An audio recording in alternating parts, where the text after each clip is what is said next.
Hello, my name is Marcus. I'm the compiler of a collection of therapy quotes entitled 1001 Windmills of the Mind. A collection of advanced self-help quotes taken from what's often called the psychodynamic or the psychoanalytic perspective, which long ago, as I understand it, was referred to by some as philosophical medicine or narrative medicine, for the love of narrative medicine, philosophical medicine. For example, Confucius, almost 3,000 years ago, said to his students, "Dear students, when I'm in a party of 3, I always have 2 teachers. To the one I admire, I study from him. To the other, in whom I see traits that I don't like, I search for those very same traits in myself." So Confucius was talking about projection. Okay, so projection means something about you you don't want to know, okay? But it's yours. But you gotta know it. How do you stay in touch with it? How do you connect with it? Well, the psyche gets you to say others possess it, creating a mirror so you can see that it belongs to you. So Confucius was already with the philosophical medicine. Okay, so now we say projection, owning of projections, withdrawing of projections, shadow work, that's the common terms. But back then, this understanding was known by the philosophers back then. So we have 10,000 quotes. Actually, you know what? So what happened is, this is part 3. So in part 2, I did sort of a bit of an introduction to how we have 10,000 quotes in our collection, and clear, easy to understand quotes about psychoanalysis. So my phone's overheating, so it shut down on me suddenly. So I'm going to launch, so I'm just continuing it right here into this part 3. So in part 2, I discussed a little bit about the secure attachment style, the 5 parts. Part 1 is just sort of like a teaser introduction. So let's continue here with our quotes here for today. 2822, mainly by the author Lucy Freeman from the 50s. And I discussed her a little bit in part 2. So let's all those kind of preamble, my disclaimers, and I'm not a shrink, all that kind of was provided earlier. So let's just continue where we left off here. So let's begin with the quotes here. So we're going to start off here with 2 self-help quotes, 2 self-help exercises. The first one's a sort of easy one. It's sort of like a fill-in-the-blank kind of thing, a close exercise, fill in the blank. So it reads like this: if we cannot say to ourselves, quote, "My mother or father had their serious limitations, perhaps even their own emotional illnesses, and that's the way it was. Well, if I can't say that to myself, then I will continue to." Okay, we just got to work with the pronouns here. If I cannot say to myself, my parents had their serious limitations, perhaps even their own arrested developments. If I can't say that to myself, then I will continue to, fill in the blank, right? Yeah, so that's a personal exercise. So it's the second listed. Well, if you click the more link, you'll see it below.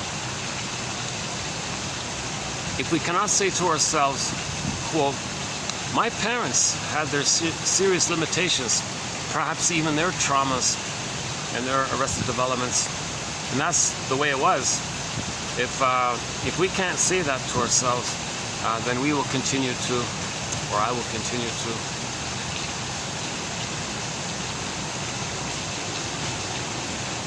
And the second self-help one is, it's just to think in terms, okay, it's here. It begins with usually. Usually, the things you dislike in a person are his defenses against fear. So the exercise is, if you see somebody doing something you don't like, whatever it is, just say to yourself, those are his defenses against fear.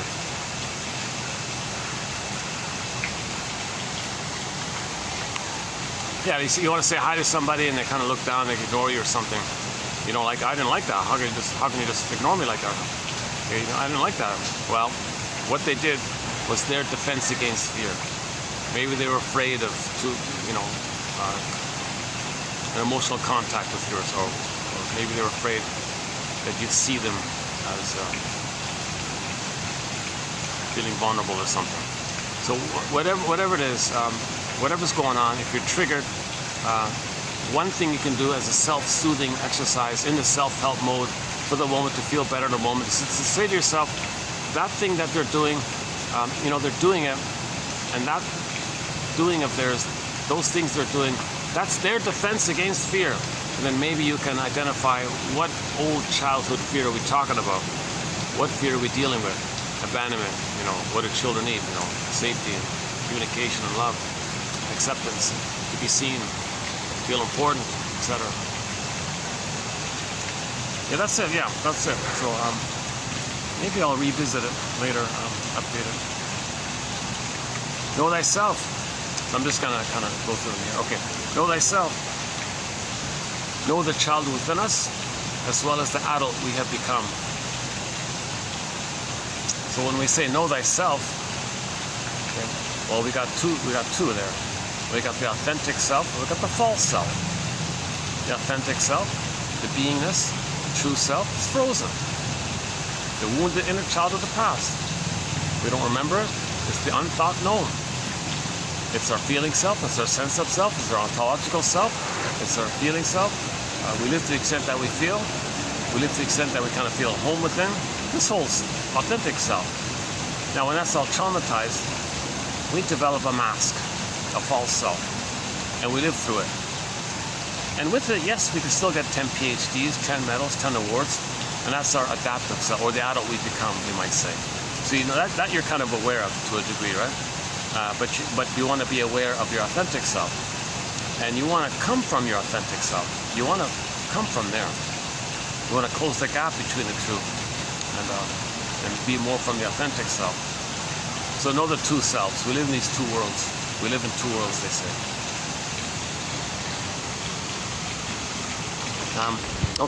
The addict is in many ways a baby yearning for a nurturing mother. For example, liquor serves as a substitute for the bottle of milk he secretly craves. It's probably probably should say the breast mother, right? So one person puts it this way: the breast milk is a stimulating, warm, loving, stimulating, healthy, loving fluid or something for the baby, right? Not just the breastfeeding for the baby. It's not just about milk. It's about the connection, the warmth, the safety, taking in mother's. If the baby is with the mother, he's going to feel very safe, and he's nursing like that. So the safety part of it is there as well. If that's all missing, they may still search for it symbolically.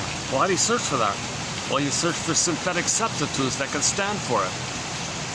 It's like your hope like that. So you have this relentless, unreal hope.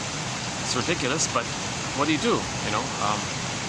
Well, you got to mourn the loss of it. That's what you got to do. But if you don't realize or have the safety to be able to mourn the loss, or the understanding of how to mourn the loss, or somebody to talk to help you mourn the loss, but you didn't get the natural needs met, you're going to blindly search for it symbolically. So what can stand symbolically for the loving, stimulating breast milk? Somebody might say, well, what about stimulating fluids? Maybe those spirits.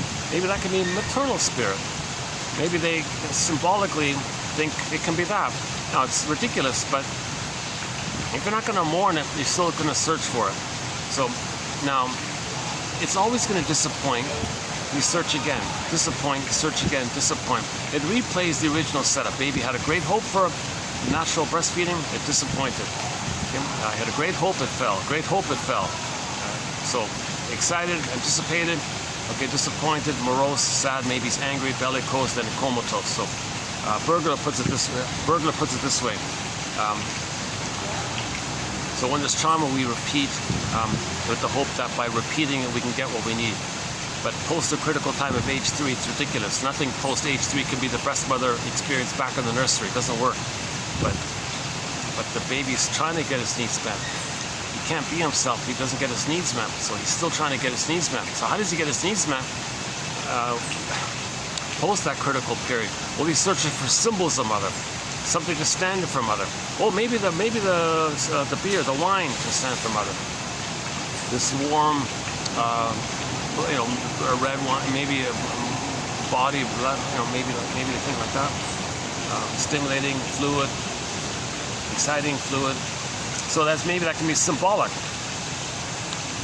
So Bergner calls it, he quoted somebody who calls it jocose, morose, bellicose, comatose. So originally the baby was excited, that's jocose, disappointed, morose, angry, bellicose, pain, endorphins, comatose, the numbing, the comatose, the numbing. Okay, so how do you replay that? How do you continue? Because when it's trauma, you repeat, because there's no time in trauma. When the baby's traumatized, there's no time. He's traumatized in the part of the brain that doesn't know time, there's no time. So all time is that time. So how do you replay that if in reality there is time, but you don't know that in your unconscious? Your unconscious is receiving all of your energy, and all of your energy is to search for mother's love. So in the present, we search for symbols of mother. So the person might get the idea, gee, I gotta find mother's milk and all this. What do you look for? What are you looking for? Well, what can approximate it? What can stand for it? What can symbolize it? What can, in my fantasy, represent it? I gotta pick something out there. Well, what about alcohol, spirits? So he runs to the beer store, all excited, jocose, excited, like the baby has great hope, gonna get it. Running to the beer store, maybe gonna get it. And briefly, for a moment, the concentrated sugar tricks the brain to release serotonin. So the concentrated sugar, when the mammalian part of the brain receives the concentrated sugar, it thinks that the person is safe by all the super food they got, this extra food they got. So that's an extra level of safety. Now, from the safety of the food, the brain is tricked. Oh, he's safe. Now, when you're safe, you get serotonin. And you're looking for an amount of serotonin that equates the level of serotonin that you would have received, that you should have received when you were loved by the mother. So you're looking for that level. So you got a great excitement like that. So now you're going to do it. Now you're autocratic. You're going to do it yourself. You're going to repeat it. Now you feel important. You run to the beer store. Get the wine, whatever. That's the jocose. That's the hope, anticipation that you're going to get those needs. Of course, it disappoints. In the end, it doesn't change the past, doesn't change the trauma, no time machines, no morphing machines, you can't change the past. Disappoint, now you're sad, now you're a little bit sad about it. Like in the beginning, the baby had a hope, it fell, he was sad. Then you might be angry now, because you didn't get your needs met, and when you don't get your needs met, you're often angry. And then the next morning, the guy has a hangover, and all the endorphins, the numbing, blurring, he calls it comatose, meaning the endorphins. So it replays the original setup. Baby had a great hope for natural feeding with the mother. It fell, very sad, disappointed, angry, and out of pain, the brain releases endorphins. That's the numbing, the swoon, the comatose idea. It doesn't have to be with the fluid. It can be something promising and alluring. So the guy goes to the slot machine. It says on the slot machine, oh, you might win this big money here. It tells you might win all this money here. Well, put your coins in. Great hope, great excitement. Okay, now you see the slot machine as you see it as promising and alluring, bright lights, blinking, promise, blinking, exciting music. Wow, okay, all very exciting. That's your hope, great hope. Maybe now the slot machine is your mother now. See, okay, now remember the mother was cold and refusing and rejecting. So the slot machine is cold, refusing and rejecting. You just want to repeat it. So you put money in, great hope. You click, you reject it. Oh. Darn, you're sad, disappointed, maybe a little angry, stupid machine, you're angry, then you drink a beer and you get numb or something. So you're kind of repeating the thing. That's the issue of repetition compulsion. When you're traumatized, the trauma makes you repeat, but there's no time, so you're repeating. And it's a funny thing, right? You think that you could remember it, and then you wouldn't repeat, but if there's no time, how do you remember it? All time is... So... It's the issue of timelessness, right? It's the issue of, and the baby doesn't know time, so he's keep repeating it. And the trauma makes him repeat it. He can't remember. So the goal of healing is to remember so you can stop repeating. if we remember, make an inference, find a story, narrative medicine, for the love of narrative medicine, to help you remember, then you stop repeating. When you remember, get the story and remember and know and all this, you stop repeating. If you don't know and remember and feel, then you keep repeating until you do so, kind of thing.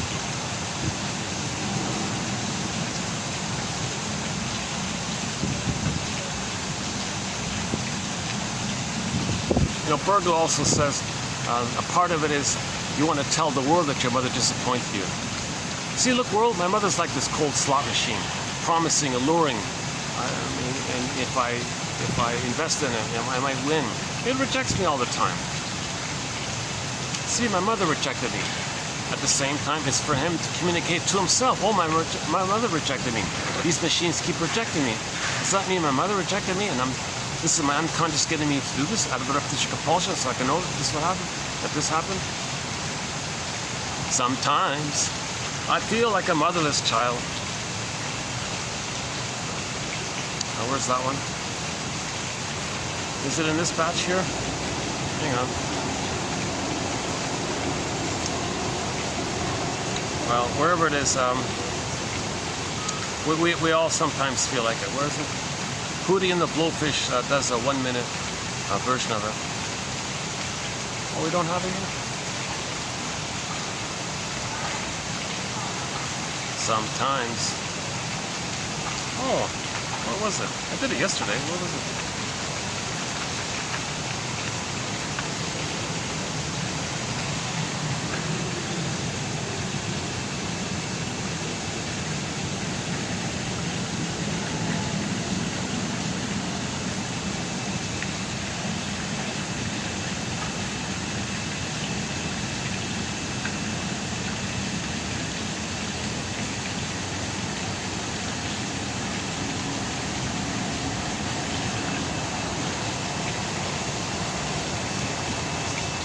Well, it's in a recent video, that quote about the motherless child.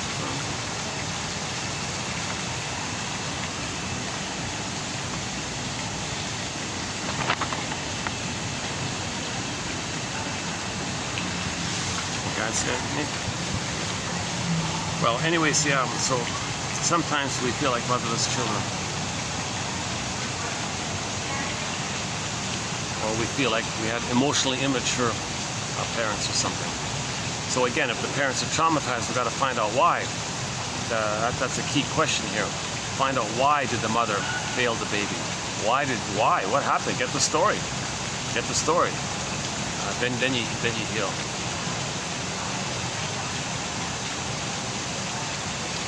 Yeah, it's funny about the swan. Yeah.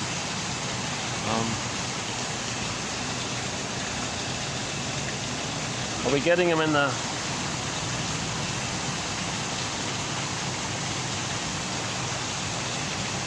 Let's talk about him another time.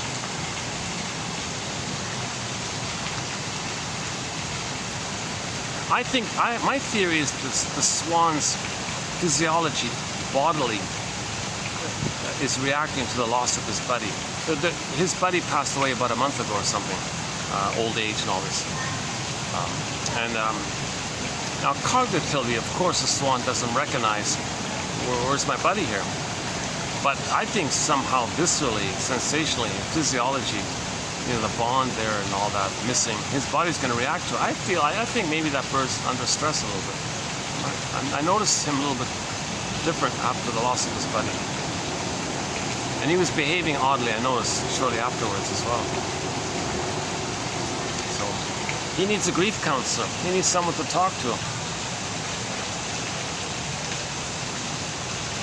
How does a swan process loss?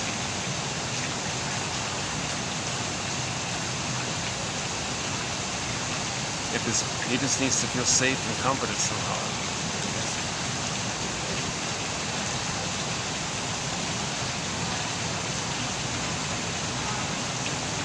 Yeah, so this thing about the addict part is, when the baby is in a blissful oneness with the mother, it's considered a blissful heavenly experience.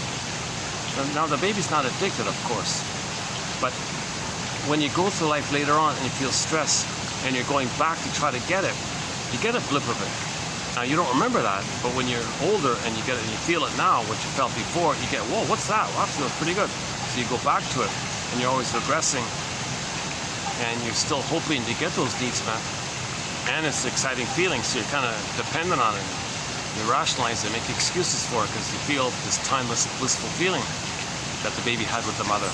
And it wasn't enough. The problem was it wasn't enough. The babies are not meant to have paradise lost at birth or in the uterus or at birth or shortly afterwards. If the paradise is missing, they may keep searching through something that represents mother. Just a point. It could be material, it could be money, it could be things. It could be material, matter, money, mother, okay, like that. That doesn't work. And you might be addicted like that. You get that blip of the fantasy of being the blissful oneness of the mother.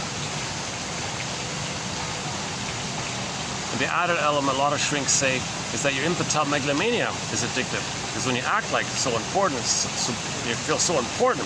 I'm going to go to the beer store. I'm important. I'm a command here. I'm going to go to the beer store. I'm a big shot. You know, that part is addictive because when you act like that, you feel I'm self-sufficient, autocrat, superiority complex, self-sufficient. I don't need anybody. I can do it by myself.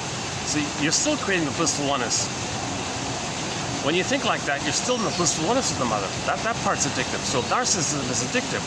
Narcissism is named after a little white flower that gives people addictions, they say. Narque, narcissism. So when people act like this autocratic self-sufficient, I'm a big shot, I'm going to do it myself kind of thing. I'm going to buy a symbol of mother's breast. I'm going to do it myself. So you feel important. That part is addictive. And then you're replaying the blip of the fantasy of the trick of the sugar giving you serotonin. And then you feel that for a minute. So you do it again and again. And, so you're addicted to the pompousness of it all. You're addicted to the blip of it all. You're still going back all the time like that. The idea of John Off's main line is the death of unreal hope. That's the birth of life, the birth of new life.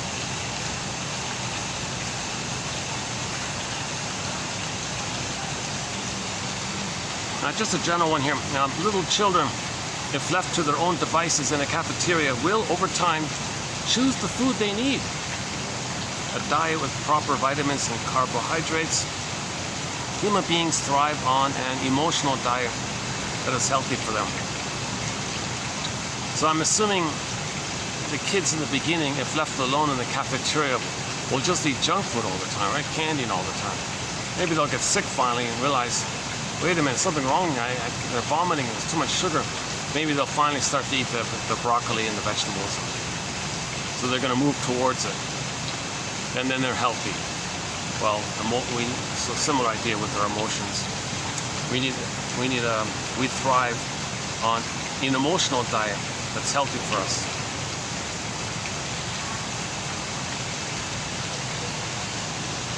Yeah, I'm missing something there, but okay, next one. A neurotic is one who matures intellectually and physically, but not emotionally. That's one quick abbreviation of neurosis, right? You got 10 PhDs, right? You can lift 1,000 pounds or whatever it is, physically, but emotionally, right? You feel like a motherless child. That's neurosis.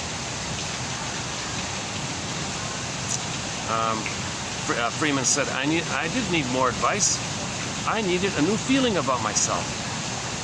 Yeah, so these insights, they're part of the process. But ultimately, we're hoping for the insights to lead to emotional knowing. Once we get the emotional knowing of the insight, we have a new feeling about ourselves. Okay, so here's back to the second self-help exercise. Usually the things you dislike in a person are his defenses against fear. Yeah. Usually the things you dislike in a person are his defenses against fear.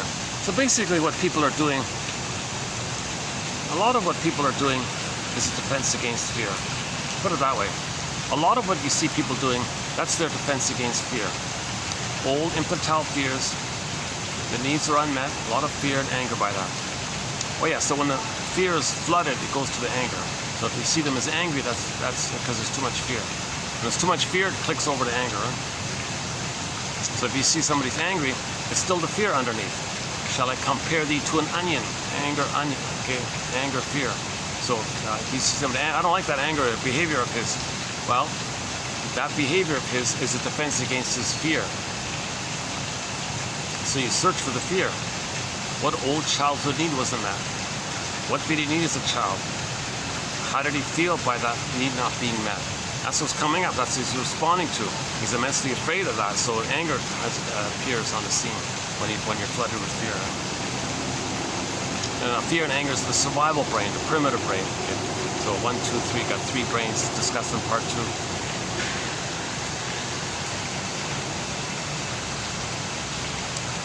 It is fear that breeds prejudice.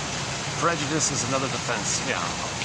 Well, that's they got a whole chapter on that one, a booklet on prejudice. Jesus.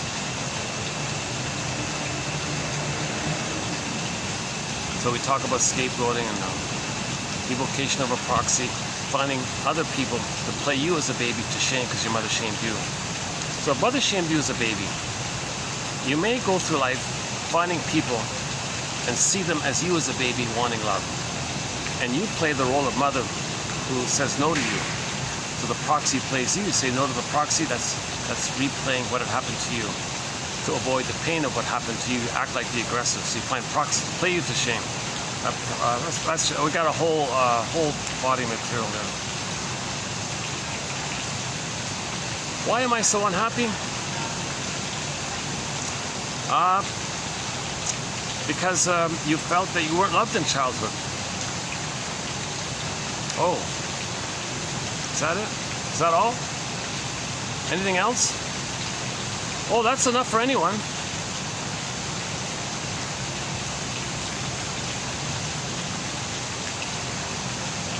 When the needs are not met, joy flies away. Primitive brain flares up anger. So you're unhappy, obviously. Anger means you're not happy, obviously. Schadenfreude is not happiness. This pathological happiness is not genuine happiness. It's the addiction to thinking you're one with the mother, but you're the shaming mother who shames yourself. So it's like a perverted joy like that, called sadism, emotional sadism.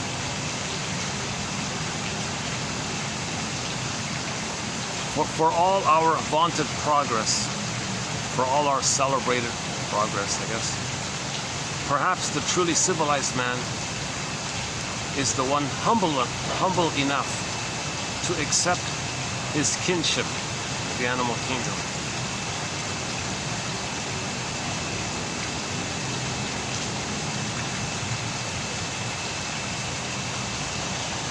So we're from nature, right? We're obviously from nature. Somebody said we're 70% salt water. The earth is 70% salt water. One famous scientist wrote this massive scientific massive thing. I jumped to the final sentence. It said, treat the earth at least as well as you treat yourself. That was the conclusion of one of the top scientists of our time. I forgot his name.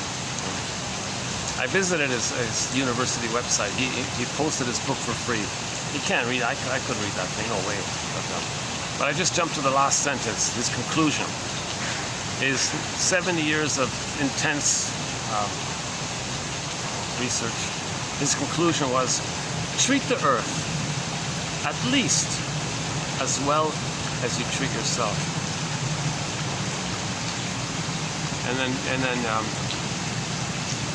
And the idea that we are from the earth, 70% salt water, earth is 70% salt. We're from the earth like this. Let's have this gratitude, like evolutionary gratitude like this. We're from the earth like this.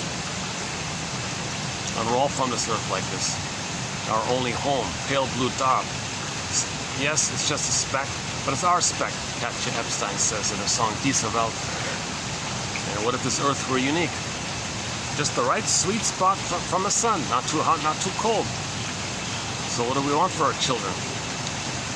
Play happily on the beach or to see dead fish everywhere? It's our home, thyself.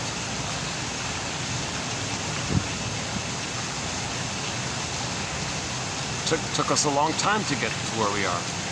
Let's have some gratitude for all this effort. all this time. We're all one family, right? We're all the same one earth family. Okay? We're all from the same hominid called Homo bodoensis. So we used to be Homo bodoensis by one theory, and it took Homo bodoensis, by the way, the only hominid that survived, that made it, that adapted was Homo bodoensis. It took us, as a previous version of us, 1 million years for our old us to become our new us, called Homo sapiens, when we grew the cortex 100,000 years ago, whatever it is. Let's have some gratitude for this kind of thing. And somebody joked, this took place where the bonobos are. Somebody joked, and we're Homo bodoensis. Does that mean we used to be very affectionate, like that a little bit? Just a joke. And then the confusion took place, 10,000. So we spread around, okay, and then there's a whole story about that. So 2725, part 3 of 3. I did a 7.5-hour video on 48 symptoms of Homo traumatica. So we accidentally traumatized. So yes, we went from Homo bodoensis, only one hominid, right? Made it. Homo bodoensis, which is us. We became Homo sapiens, which is us. 10,000 years ago, we became Homo traumacus, which is us. So we're all Homo traumacus. Still family, still that one family from the million year line of Homo bodoensis. Still, we're the only one. But we're a traumatized version of ourselves, so we're all confused by the trauma. And we're projecting like crazy. Others are innocent. Well, we were innocent. Mother hurt us. Well, see, others is innocent, hurt them because mother. So you treat others the way you were treated. And this whole topic of identification of the aggressor and how do you fight with the mother if you are her, and focus, auto-hypnosis, okay, that BPD amalgam, excuses. So this survival anxiety, this relational PTSD, there's too much trauma going on with the babies. There's way too much trauma. We became Homo traumacus. Ironically, it seems by accident, due to the mismanagement of our discoveries. And during that time, people were aware of this. No, be careful with this. Those are the indigenous people that we have, that are the few that are here.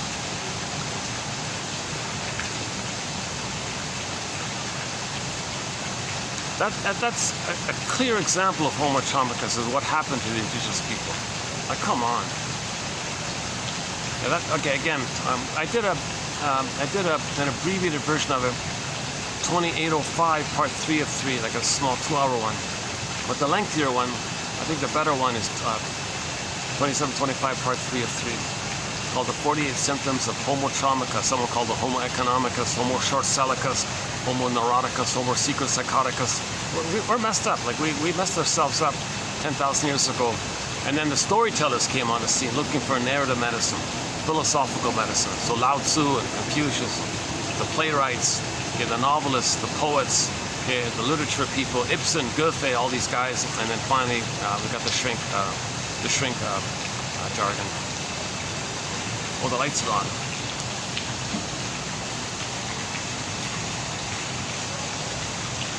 That means I've only got about, let's see, what is it? 5:30. I got less than an hour here before it gets too dark. You know?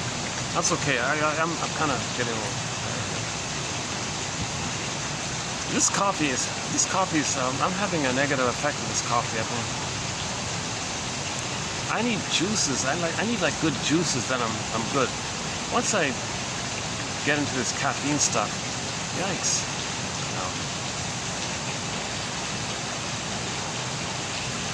I'm not normally a caffeine drinker. I never drink caffeine. Maybe some decaf once in a while. That dandelion, I like that dandelion stuff. Dandelion root. Coffee substitute, dandelion root. Or the Inca was okay. What's the other one? The hickory, something hickories. Hickory one.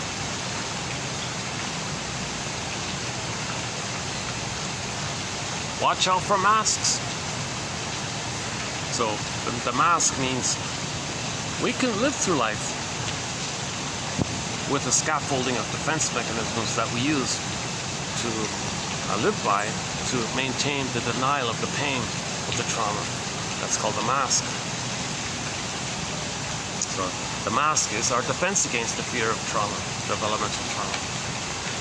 For example, those who appear maybe gentle on the outside may be quite hard underneath.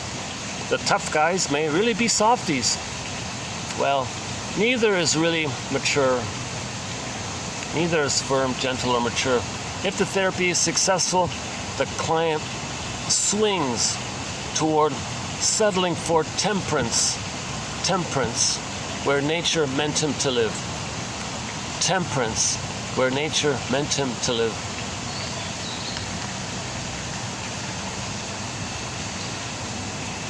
Quote, you lived with people who had the glint of anxiety in their eyes and promissory notes of love in their pockets. Yeah, so your parents were fearful, they promised you love, that's what you lived with. You lived with people who had the glint of anxiety or fear or hate in their eyes and promissory notes of love in their pockets. Those with the cold cash of love, you passed by.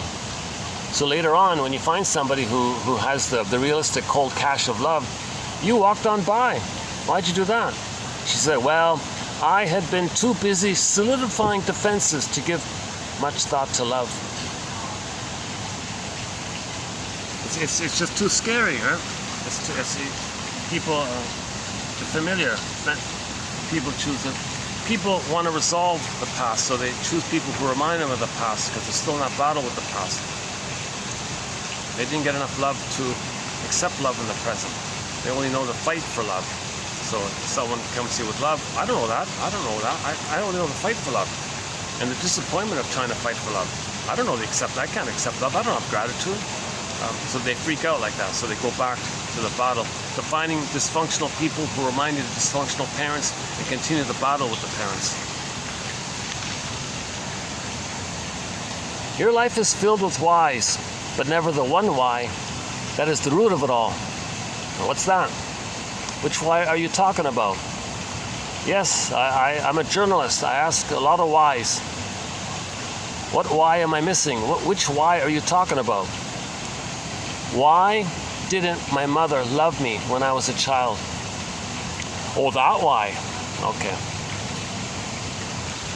So that's the sort of, if you trace it all down, we got to get to this point. Admit it. Mother didn't meet those needs. You'll never get those needs. Why? Why didn't my mother love me as a child? Okay. So what was her trauma? What's her story? Okay. Arrested development. Okay. And those things that you don't like about her, those were her defenses against her fears. So find out her fears. You got to see the mother as a person, right? And the parent, the mother, the parent. You got to see the parents as people. Okay, Bruce Springsteen, Independence Day, Toronto, YouTube intro. Listen to the intro he gives to that song. Okay,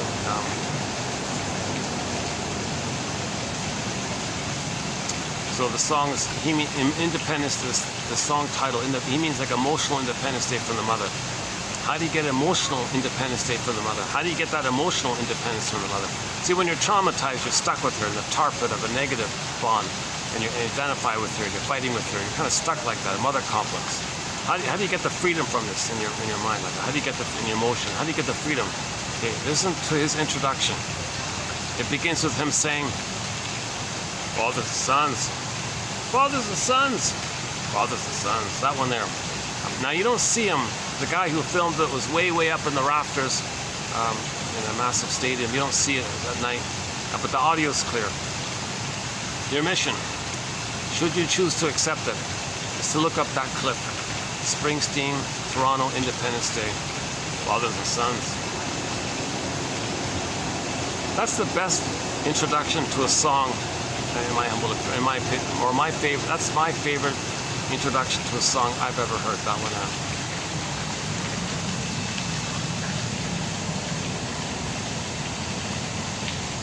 Sublimation is nature's way of protecting the human body from so much pain. Work was not only my defense. No sluggard I, when it came to self-preservation. Like a chameleon, I too possessed protective coloration. Yeah. This reminds me of the BPD amalgam. When there's severe trauma early on, the person can develop what's called the BPD amalgam. It's psychotically neurotic, neurotically psychotic, It allows you to play Hall of Mirrors, House of Mirrors. Now you see me, now you don't. Catch me if you can. Okay? So she's chameleon like that, shape-shifting, twisting, blaming, accusing, flipping. No, so she does something wrong. No, you did it wrong, and she'll distract you. Like they can't admit a feeling. They're in survival anxiety. When you're in survival anxiety, you can't admit anything. You can't say sorry or feelings or because if anything's real, you're reminded of the pain with the mother, so you're avoiding that. The person's coming from a place of battling with the nipple, and the mother hurts him. The baby bites the nipple with his gums. The mother's in pain. The baby doesn't register or understand any of that. So later on, you say that was hurtful with you, and they shrug their shoulders, no idea. So how do you make excuses for that? Well, you play House of Mirrors. Well, you're the one. You're wrong, or to confuse them. One tactic is to pretend that they said what you said. What? Or or likewise, to act like that they said. They'll act like they said what you just said. That confuses people. So they're like, "Where are you? Where? What do you mean? What do you feel? Are you there? No, you're there. You look there? No, they're there." They have this chameleon kind of thing. So not only work. Oh yeah, I mentioned in part 2, she talked about her manic anger, that she channeled her anger on the keyboard. She had those old typewriters, and she was angrily hitting the keys, manically, aggressively typing the story. So she was a journalist, do the story. Look, I got the story, fine. Now I can, because I don't care about the story, I just want to get my anger out. So she's typing manically, aggressively. She wasn't typing calmly, reflectively. She got the story, I got the story, fine, I'll report it with anger. So it sounds like she wrote 78 novels, murder, mystery, violent, not all of them, but a lot of murder, mystery novels. She was mainly a novelist, I think. And she said in the book that we're currently, we're talking, I said it in part 2, so here, I'll just briefly say it again here. These quotes come from a book called Fight Against Fears. Fight Against Fears by Lucy Freeman. An excellent introduction to psychotherapy, her book there. She's basically relaying her experience with her shrink. She went into therapy for 5 years and reported it in this book. Now most of the book is, I don't know, maybe 2/3 of the book is filled with her personal anecdotes and little stories and all that. So I'm not focused on that too much. But about a good third of the book is about the therapy experience. That's excellent. That's excellent. So if you can keep that in mind, that book is the best intro. No, not the best. It's a pretty good. It's one of the introductions to psychoanalysis available, I think. I mentioned some others earlier. The comic psychoanalysis, Janoff's material in our collection, 2745 to 70. Plus there's Karen Hornight's book, Our Inner Conflicts, James F. Masterson's book, The Search for the Real Self. I'm adding this one now. Lucy Freeman's book called The Fight Against Fears. The sublimation. So it sounded like, see, I got the impression, why is she always writing these violent, gruesome, violent, like what's going on? I thought if you do therapy, you're loving, you're healed, you're not into that. Why is she still into that horror stuff? I don't think she was fully healed or something. So she just said, well, I sublimated. I didn't heal my rage with my mother. I don't know what it is. Maybe she got addicted. Maybe she got too addicted. So she always did the sublimate. So when you sublimate, you take your anger and produce something that's either harmless or useless or sometimes beneficial. So some people so she might make money from that. But in the case of her novel, in the case of this book, it is very beneficial. So sublimation means you channel your dysfunction to something useful for people. This book of hers, I think, is very useful for people. She shared the insights of one of the best shrinks I've seen. I don't know which guy she's talking about. She never names him. Somebody in the 40s, it seems. And I can't piece it together. I first thought it was one of the older Menninger guy. It was Carl Rogers. She said it was like a top shrink at that time. I can't make out who it is. It's a male, we know that. And she gives a few other clues. Unless she's hiding his identity, maybe she's saying it or something a different way. But the way she presents it, it's hard to know. But the things he said to her were pretty interesting. And so some of those gems are here, and this batch here, and yesterday as well. Sublimation. Okay, so it's so the typical example is sports, and you take your anger out on sports or while playing sports and all this.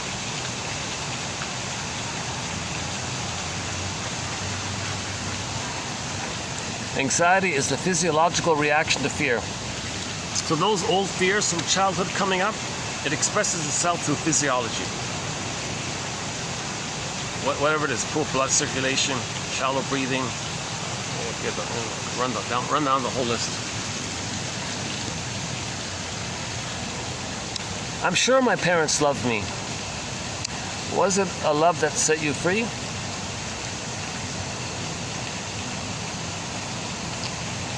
See, some mothers are very loving and all that, but it's on the condition that you stay tied to them. So they seem loving and generous in certain ways, but they can do it in a way where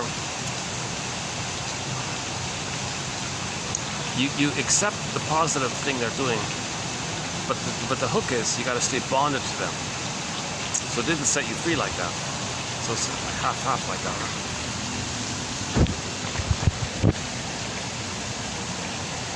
Look at the fury with which you rush around. So this woman was very manic. She talks about her being very manic all the time. You operate in daily living as though you would live or die by every action. So she was manic. So this manic behavior is like you're constant running away from your fears and all this. Huh? So manic behavior. That's a defense against her fear. So what's the fear behind manic behavior? Well, if you stay still, she'll feel the sadness.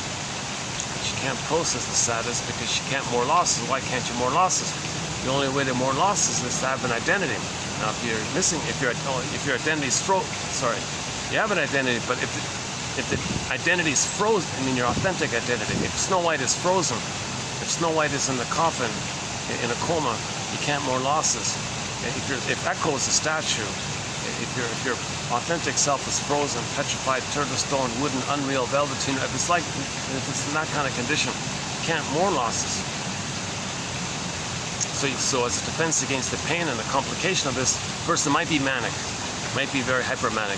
She was multitasking, voracious reader, traveling nonstop. She was very busy. Yes, very talented, high IQ. So that's what I like about her book. She channeled a lot of her energy into something useful. This book of hers, Fight Against Fears, 1951, I think. What must I do? Face yourself. You must stop running away from yourself. You're running. So she's an emotional fugitive from the love that she seeks. So I'm going to borrow that line from the Fugitive show. So Richard Kimball, the guy there, right? I'm talking about the original one by David Jansen. The tagline for one of the episodes was, so you see him running down the highway. You know, he said, oh, the road is my home and all. He's running all this. The booming narrator on the voice above. There's Richard Kimball. He is a fugitive from the justice he seeks. That's a metaphor that babies are emotional fugitives from the love they seek. They're running away from the abusive mother while searching for her. While they're searching for her, they're running away from her. Yikes, what a dilemma.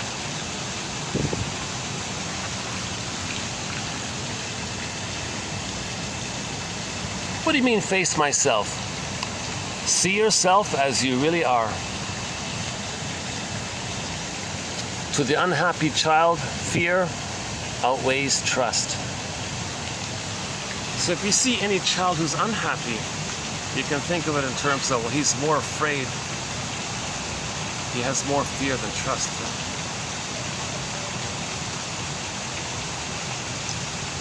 The hand that rocks the cradle rules the world. The hand that rocks the cradle rules the world. Women bring love or hate to the world. Keep that in mind, huh? People might jump up and say, oh, it's psychoanalysis, you're always blaming the mother. And we're trying to understand her. It's an act of love to try to understand, why did the mother bring hate into the world? Why did she abuse her child? Now the child's filled with hate. And that child is an agent of, he might become an agent of hate later on. So now you got hate in the world. The hand that rocks the cradle rules the world. Because that baby wasn't meant to be an agent of hate. That's a learned thing. That's a response to not being loved. So find out, why did the mother not love the baby? Then the baby grows up filled with hate. Again, the hand that rocks the cradle rules the world. Women bring love or hate into the world. Keep that in mind. I gotta think about that. So find out why so many women are bringing hate into the world, knowingly or unknowingly. It happened to them. Their mother made them filled with hate. So why did the grandmother do that? Now you got to go into the plunder system. Now you got 27. So go to 2725, part 3 of 3 about the plunder system, the pillage. Homo Traumacus.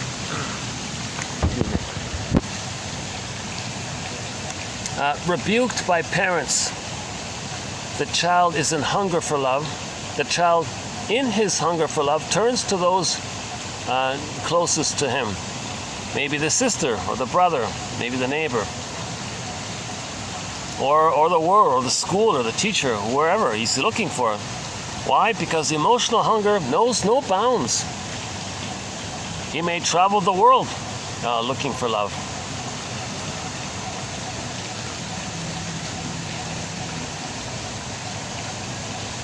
A man doesn't need love to grow physically or intellectually, but he needs it to grow emotionally.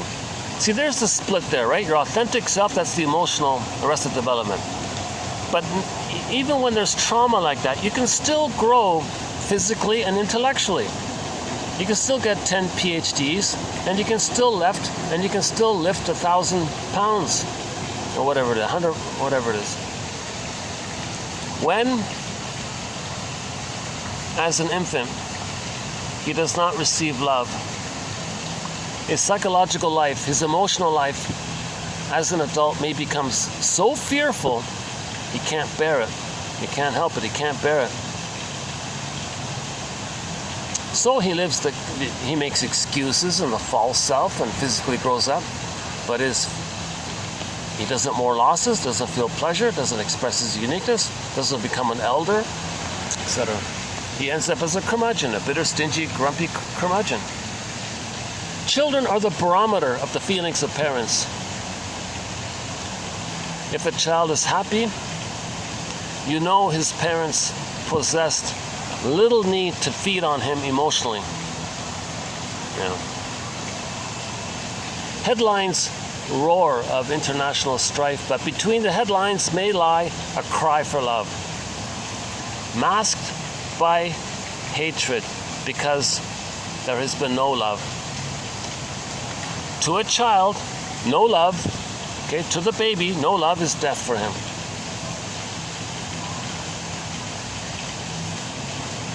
A lot of babies are not getting love. Put it that way. A lot of babies are not getting love. If the baby's removed, if the baby gets the CIRC procedure, that's not love. And that okay. As above, so below, inside out.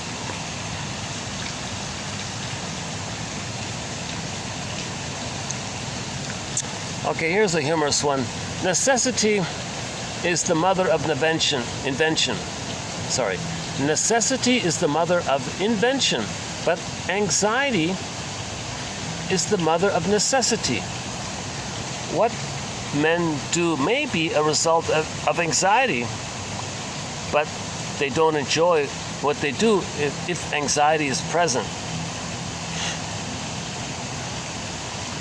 Anxiety was my unseen albatross. I could not see it or touch it, but only feel it as it touched me. It created the feeling of being driven, not knowing why I did the things, but only that I must do them. Anxiety could take the shape of either excessive emotion or apparent lack of emotion. To my unfortunate husband, I transferred many childhood fears of anger. Unconsciously, I used him as a target of the rage that belonged between my parents and me. I was attracted to him in the first place because unconsciously he reminded me of my father. Quote, often women hate their husbands for doing the very things their father did. Only they never dared rage at their fathers. Instead, they will say, my husband is terrible, and then sigh, oh, if only he were like father. Unquote. They are really angry because their fathers hurt them. By accusing husbands, they can continue to maintain their little girl idolatry toward their father and continue being unhappy. Look at the flip-flop going. Look at the flip-flopping going here. Huh? So she was hurt by the father, let's say, but was afraid to express the anger at him. So she finds a husband to remind her of the father. Now she's older. Now she's going to express her anger at the father, using the husband as a stand-in for the father, and expresses her anger at the husband, not knowing that it's the father. Then she hates the husband and says, oh, I wish you were more like my father. Poor guy's shaking his head. Oh, the whole group just walked in here. Okay, I'm going to try to wrap this up quickly here. Okay, the next two are from the guy who wrote sort of the foreword to the book. One of her colleagues, I think. Attachment trauma lives long after its occurrence. Once past, normally becomes a jumble. It's just, those aren't too important. I'll leave them as supplements. I might even take it out. Okay, that's it. Let's just leave it there. Not bad quotes, eh? What do you think? I'm a little excited about these quotes. I feel a little invigorated and excited by Miss Freeman's book here. It was refreshing. It's clear. What a combination! Journalism and psychoanalysis put it together. You got her book, Fight Against Fears. A great book. I would say overall, from a overall perspective, it's an excellent book. It's funny because I kind of brushed all these little personal anecdotes of hers and her little. She admits it in the book. I'm being exhibitionistic here. I want to impress you. I want you to like me. I want to show off here. I got these skills. I got this gift. Why can't I show it off here? So she even quotes from her own childhood journal. Like she does. Yes, she's very impressive. Yes, I wish I could communicate like her. I wish I had that gift of. She's a voracious reader. She can read books, just whip through them all the time.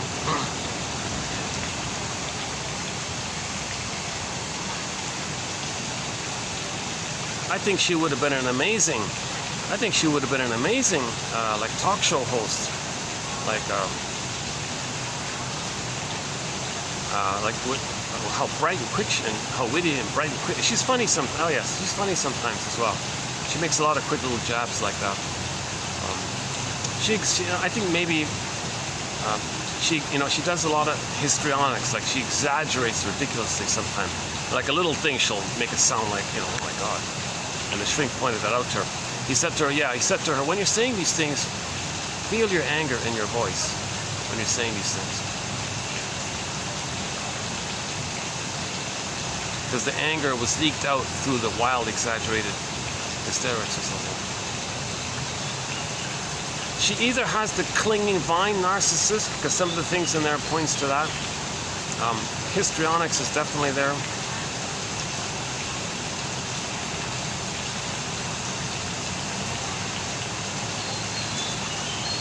It's not an either or, of course. But the love of her, I think the love on her end, you see, she can show off and not give you the insights, but here she's sharing the insights. That's an act of love to do all that, I think.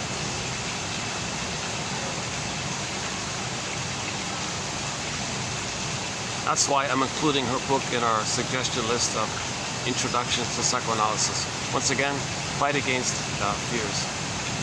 Like what people are doing, that's their fight against their fears. That's what she means, right? Yeah, the part 2 is a 2-hour video. This is about an hour. Yeah, about an hour. And part 1 is only about 10 minutes. So the 10 minutes, the 2 hours, and the 1 hour here. So we've got like a 3.5 hour video here. Yeah. So this, yeah, not bad. Okay, so that's good. So I'm happy to spend the 3.5 hours on Miss Freeman's book here. And there's a few other quotes coming up in the pipeline as well. We'll do in the next video. So if you like these quotes, go to the next video, 83, and we'll add a few more quotes from Miss Freeman. Wikipedia said she wrote 78 books. Yikes! Wow, that's amazing. Right? This one we're talking about, that's her first book after therapy. Right?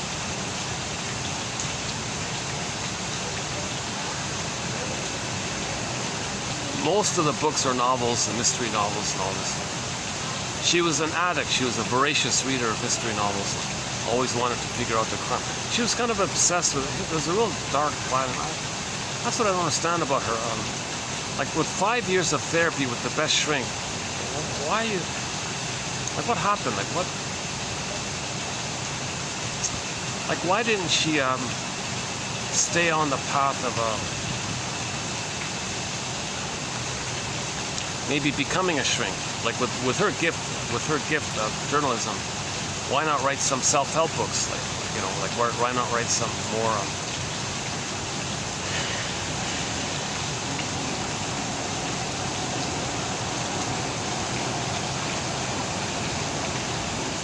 No, that's not true. I think there is a book where she discusses the relationship between her and her mother. I haven't read that. No.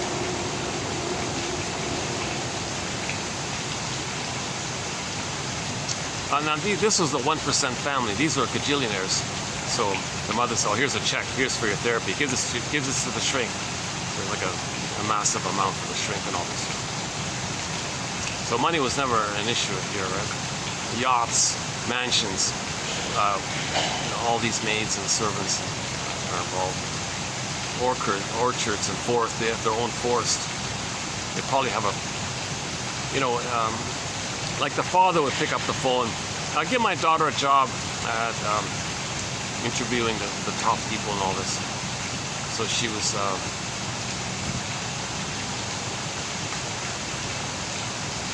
obviously had those kind of connections and all that. And I was saying in an earlier video, I wish more people in the 1% would write psychology books. So it's a good example of what she did, huh?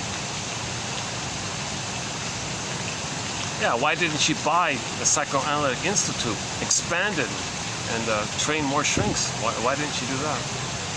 Yeah, why didn't she do that, right? Like that quote about the stamp, Bertha Pappenheim, sorry, Anna O, right? So she was the first client of psychotherapy. When she was healed, she opened up a massive clinic helping abused women and children and orphan children. So she did something really kind of powerful like that. Well, why didn't? Well, it'd be nice to see more of the 1% share and help promote psychoanalysis instead of like hiding it or discouraging it or mocking it or.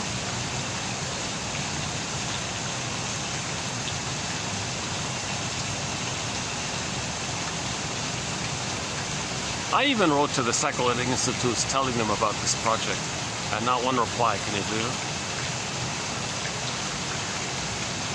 Wow.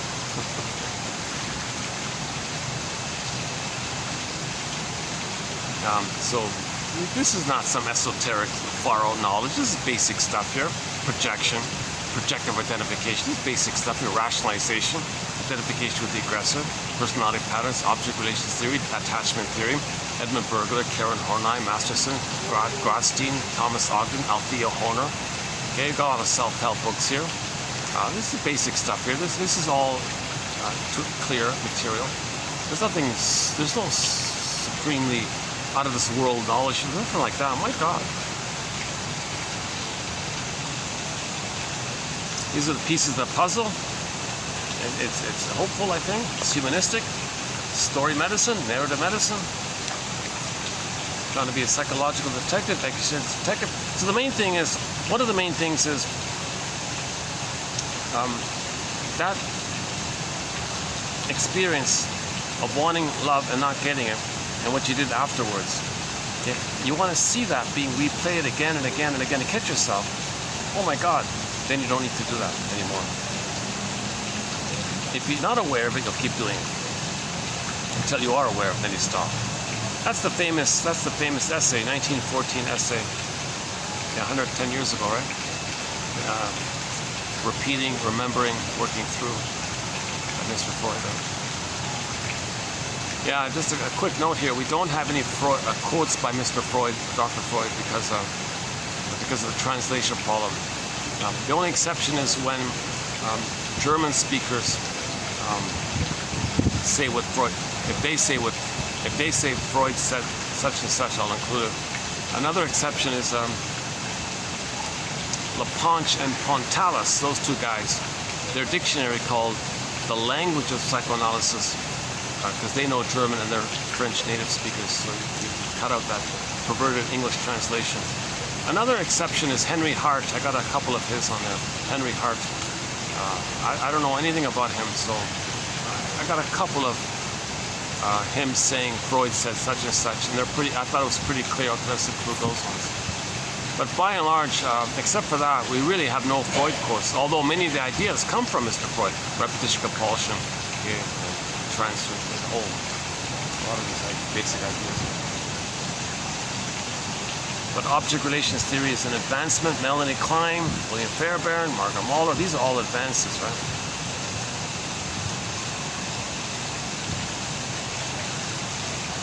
Now again, myths and fairy tales, they're metaphors for psychology, not meant to be taken literally. They're metaphors for psychology. So Oedipus, oh come on. Okay, that just means the mother's Jocasta. The story is about Jocasta. Okay, the mother was Jocasta. She used her son to maintain the blissful oneness. So Oedipus had a mother complex. Oedipus means mother complex. That comes about due to what the mother did. The mothers rule the world. What is it? The hand that rocks the cradle rules the world. Where's that one again?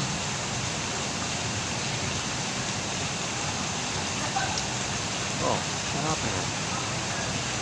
Oh yeah, the hand that rocks the cradle rules the world.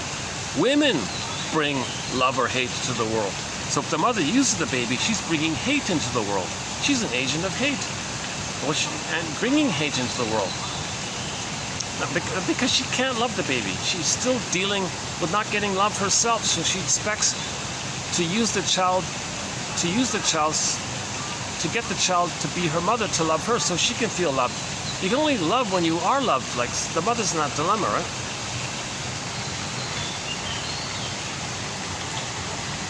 See? Yeah, I got about 15 minutes worth of light left here. 10 minutes.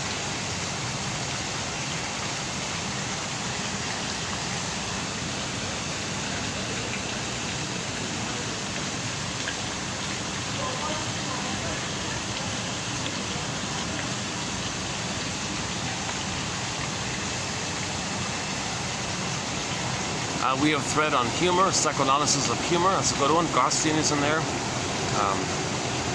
A little bit on art. It's still a work in progress. The self-help exercises mentioned earlier at the beginning. Film and TV show quotes which are psychologically minded. A good place to start is Route 66, TQ 2599. Those ones there. I mentioned The Fugitive Show. Judd for the Defense is in there. The Drop Dead Diva Show is a recent one. Maybe you got one like an assortment, like one from the Amos and Andy Show, right? The Kingfish, one from there. And Danny Thomas Show, there's one from there. The one from the Rotor Show, one from the Cider Order of Life Show, one from Many Loves of Dobie Gilder. Like there's like one or two maybe from a variety of shows. If I come across a quote from a TV show or film that's psychologically kind of minded, and I'll include it. Heck Ramsey, played by Richard Boone.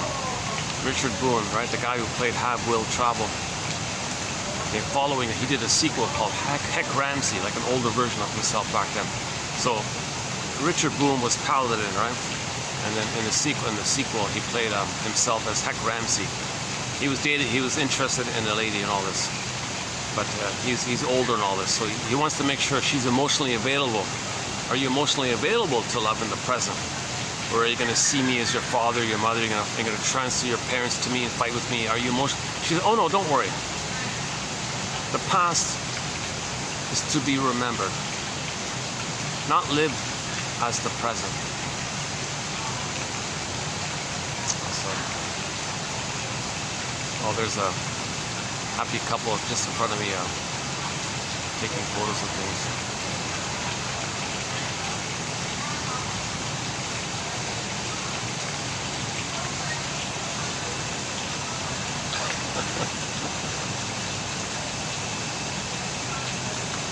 Although those two are clearly, yeah, they're really in love. Those two. I mean, they're very connected. They like each other. It's like they're on their honeymoon or something like that. So they've established, you know, it may be they. I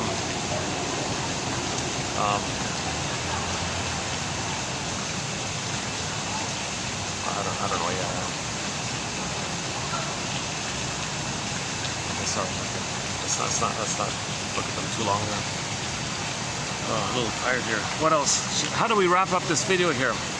I don't have any new jokes. I'd love to end up on a song. Oh my God, I'd love to end up on a song. Maybe Friends of Mine by Steve Perry. Or, the song called Mo, just simply Mo by Na Ying. What a great singer. Full of feeling. Kind, warm-hearted singer. Full of feeling when she sings. Yeah, great singer, I think.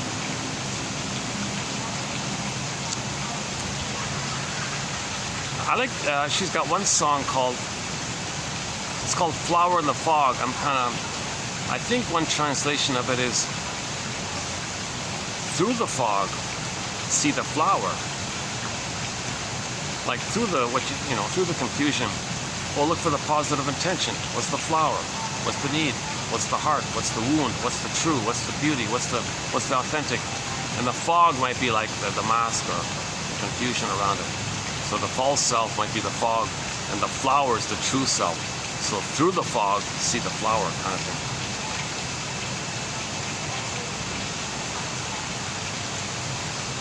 Yeah, but her recent live rendition of her song Mo is very nice. So look up May 2024, Na Ying, NAYING. It should show up. It's just her and a piano, basically. Just her and a piano, mainly. It's like a slow, soft love song.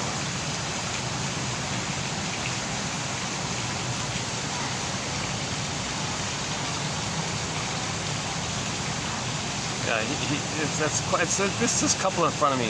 It's quite a. They're very compatible. They really are. He seems like quite a friendly guy.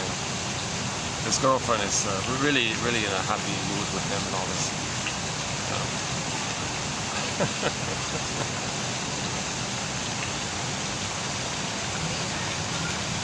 Oh, they're part of that group that came in. Oh, I see. Okay.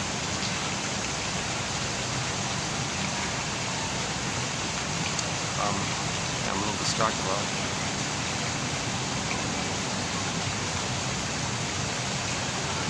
Yeah, they're really in the honeymoon phase of marriage. Wish them luck. Now, if they are in the blissful oneness, if they are in this bubble of bliss and all this, okay, love conquers all, just the two of us. If they are in that kind of state, now at some point. Yeah, we have a quote, if somebody expects that, if somebody expects to stay in that bubble bliss or paradise together, if they expect that to be eternal and forever, okay, and they don't get the reality, that's not meant to be the case like that. but the expectation that it is meant to be like that, that traces back to the unmet need for paradise of the mother. And you're still looking for it and expecting it. So yeah, we had that quote. Was it yesterday? Let's see. Can we dig it up? From yesterday? I think it was from yesterday. Let's see. About,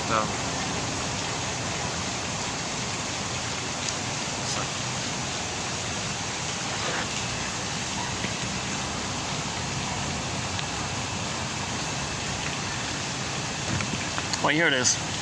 More than half of all marriages self-destruct because the concept of eternal bliss, the concept of eternal, like forever, timeless, infinite, no stop, always, no time, like no clocks, okay, no clocks, eternal bliss.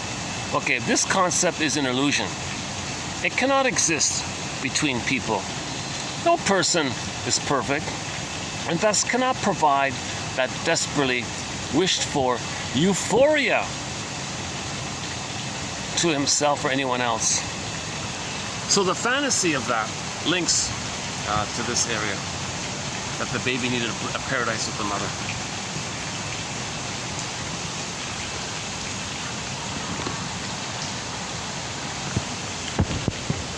The concluding one from yesterday here, yeah, to hurt others is certainly wrong, but it is equally wrong to sabotage and hurt oneself.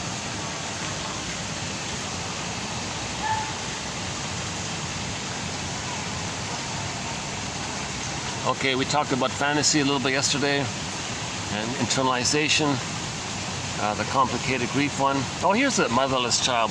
People say to each other in many ways, sometimes I feel like a motherless child, as they convey the wish to be comforted. Now, we all have this to some degree. Yeah, here's my favorite one from yesterday. It's because it's a tribute to Edmund Burglar, one of our mentors. This line here, they don't mention him, but it's very clearly to me, they're quoting Edmund Burglar. Divorce is frequently resorted to by those who cannot divorce themselves from their neuroses. Burglar says, yeah, if you think you're going to leave your inner conflict by leaving your mate, oh no, your inner conflict will faithfully follow you into the next relationship. So heal your inner conflict, save your marriage. Divorce won't help, the name of this book. I wondered if maybe Miss Freeman, if her shrink was Burglar, but I don't think so. Burglar was a little more spirited, a little more confrontational. She describes her shrink as being as a really a more mellower kind of guy. So I'm curious to know who this shrink was. I'd really love to know who this shrink was of hers. She said it was a well-known, renowned, internationally famous shrink, right? So that'd be like in the 40s or something. I'm trying to figure out who that was. Like, who's the most famous shrink from the 40s? Like, Burglar's is in there. He's number one, right? But I don't think it is Burglar. And I'm wondering if it seemed like it might be that Menneger, the older brother one. But the way she described, unless she disguised the identity, so it's a question mark there.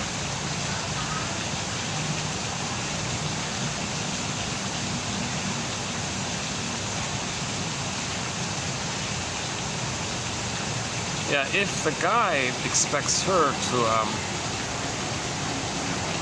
take care of him at some point,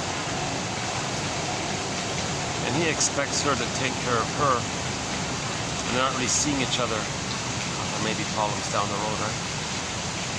So they got to make I statements. So couples have to learn how to make I statements. How do you make an I statement, right? So TQ 2360, the Rosenberg book, NVC, Language of Life, and all the self-help exercises, plus all the self-help exercises in our collection here, and we added 2 new ones as well. Right?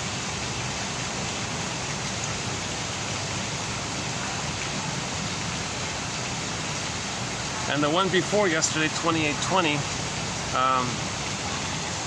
Oh yeah, again, same idea.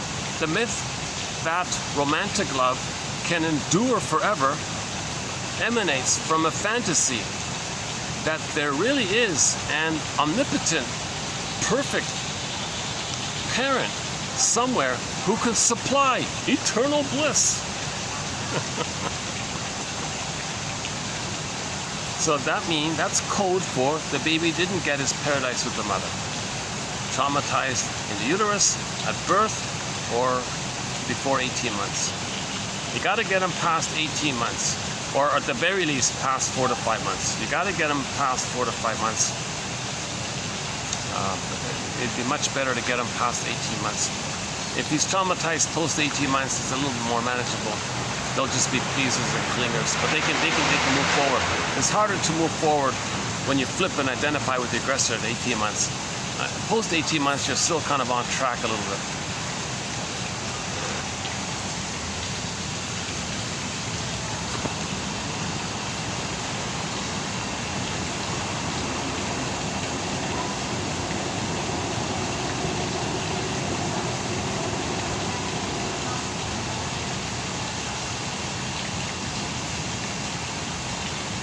Oh yeah, there's the one about Anna O, right? When Bertha Pappenheim recovered from her illness, she returned to Frankfurt to become a social worker and eventually build and direct the first institution to take care of delinquent girls and unwed mothers in Germany. In recent years, a commemorative stamp bearing her photograph was issued. Bertha, or Anna O, put to constructive use her trauma in spite of all that trauma. She put to constructive use her pain in spite of all those old traumas. So that's called sublimation, right? Or generativity. When you know yourself and feelings for yourself, you have empathy and understanding for others. If you don't have that for yourself, you don't have it for others, right? Inside out. Okay, let's wrap it up here. I think it will get dark in about 5 minutes.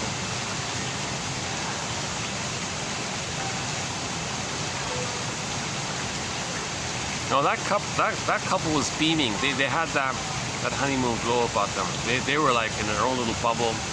They were really shining. They were really in the honeymoon phase.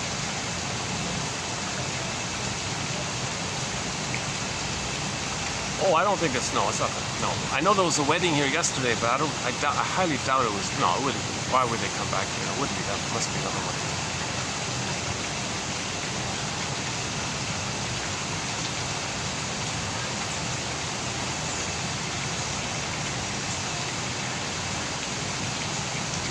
Oh, I should have moved so they can get the swan in the photo.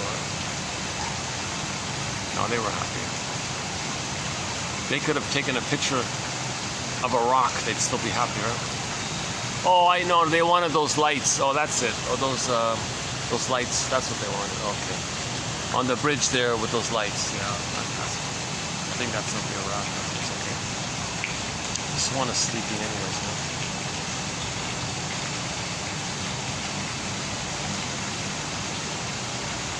Yeah, okay, so let's finish it up here. So thanks very much. This has been 2822. I think this batch is pretty good. I quite like this batch. There's some real gems in here. 2 self-help exercises, a lot of good, nice one-liners.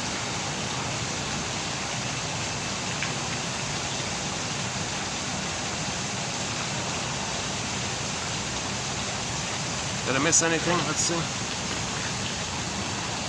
Okay, the why, that's the root of it all. Okay, the mask. Okay, vaunted progress. That's enough for anyone. Okay, the things you dislike in a person are his defenses against fear. The neurotic one, the addict one, know thyself one. Sublimation, Anxiety is the physiological reaction to fear. Okay, the manic one. Okay, see yourself as you really are, face yourself one. The hand that rocks the cradle rules the world. Women bring love or hate to the world.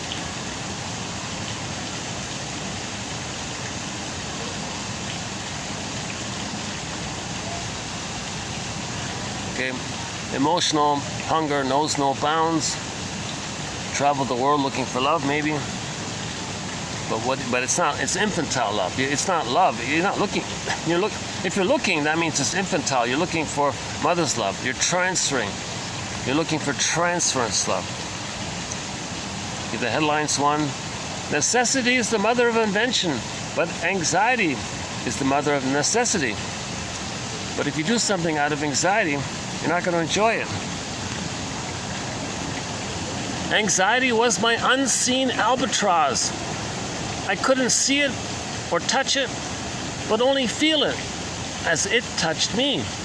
It created the feeling of being driven, not knowing why I did the things, but only that I must do them. Yeah, there's the manic. Yeah, that's a good one. The albatross, another good albatross quote. A very good albatross quote is Route 66. Go to 2599. There's a very good albatross quote about the albatross, about the Greek one.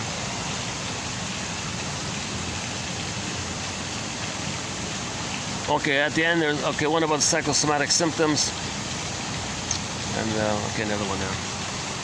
Okay, let's wrap it up here. So thanks very much. I wish I could play our theme song. It's Katja, as mentioned earlier, Katja Epstein's German cover of the song Windmills of the Mind. Again, it begins with the bass tuba. A very good English rendition of that song is the one done by Barbara Lewis. Those are my two favorite. Friends of mine, Steve Perry, we could play that one. Oh, the new song, Mo by Na Ying, nice song.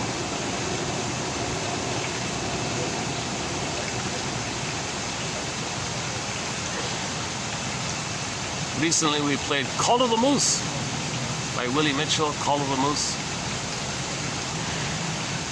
I listened to that one, the Call of the Moose.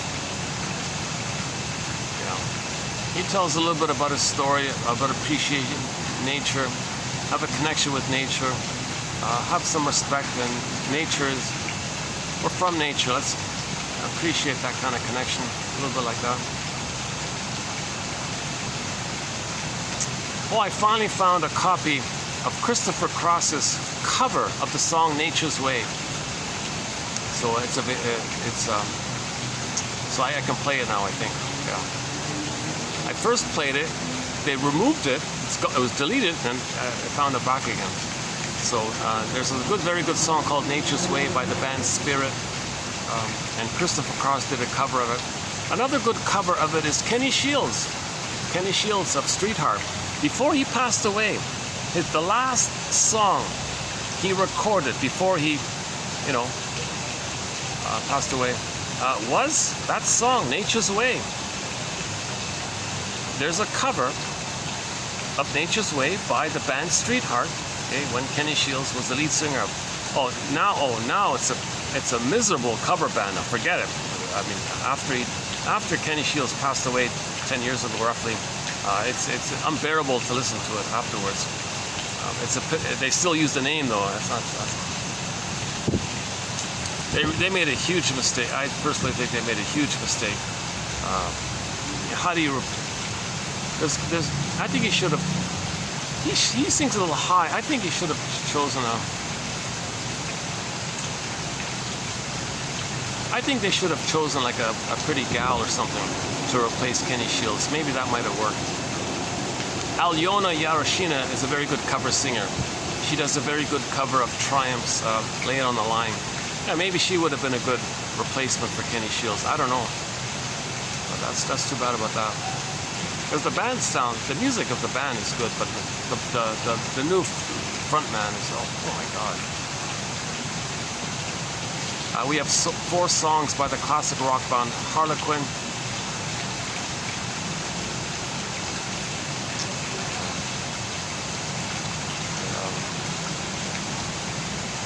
I think that's what you know. If I had the boom box, I would close up with Nature's Way.